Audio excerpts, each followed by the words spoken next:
Trial दिनुपर्छ आफ्नो bike सुटी कन्डिसनमा छ कि छैन चेक गर्ने। हेर्नुहोस् है अहिले प्र्याक्टिस भइरहेछ है, सबैजना लाइनमा बसिरहनु भएको छ। फर्स्टमा हाम्रो ट्रायलमा 8 हुन्छ।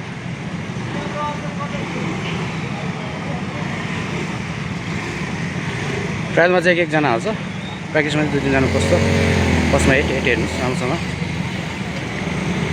8मा आफ्नो बाहिरको साइड च्यापेर गर्दा सजिलो हुन्छ, सबभर खुट्टा नझार्ने, स्पिड मिलाइराख्ने। स्पिड मिल्यो भने खुट्टा झर्नु पर्दैन, जति सक्दो स्लो चलाउने।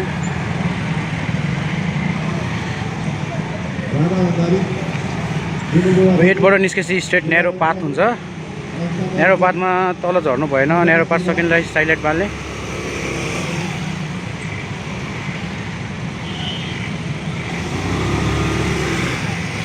त्यहाँको साइडलाइट निभाउने र ट्राफिक लाइट हेर्ने सँगै हुन्छ। त्यसपछि जेब्रा क्रस, स्पिड ब्रेकर।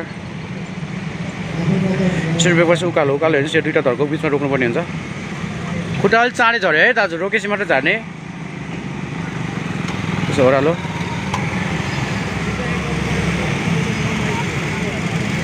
ओह्रालोबाट दाबेर जा भनेपछि जाने, पास त्यहाँ साइन गरिदिन्छ। फेरि हेर्नुहोस् अर्को।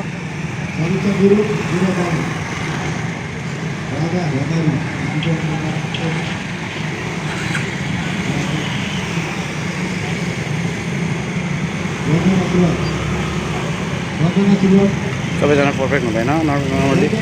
अब आफूले आफ्नो सकेको गर्ने, प्र्याक्टिस पुग्दैन भने यहीँ आएर प्र्याक्टिस गर्ने सजिलो हुन्छ तपाईँहरूलाई।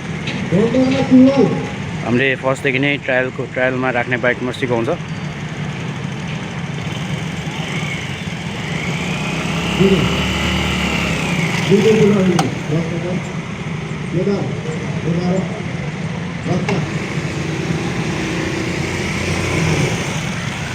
न्यारो रोडको लास्टमा गएर साइडलाइट बाल्ने है, सकिन लाइसी झर्नुभन्दा अलिकति अगाडि।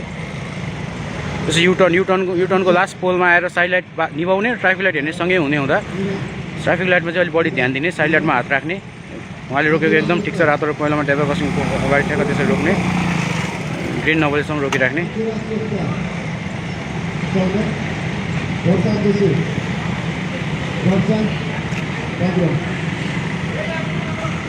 ठिक छ दाइ।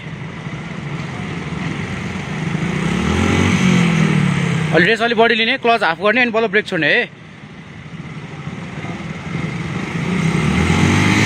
हो ब्रेक छोड्ने, खुट्टा माथि राखिहाल्ने। लाउने आउने।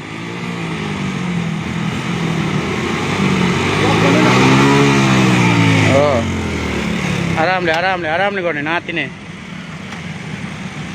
ठिक छ, झर्ने अलिक खाली ठाउँमा रोक्नु नि दिदी। ओह्रालो र उकालो कटेसी पास हुन्छ है। स्कुटीको दुइटै खुट्टा झार्न पाइन्छ, बाइकको चाहिँ राइटको खुट्टा झार्न पाइँदैन है, लेफ्टबाट झार्ने।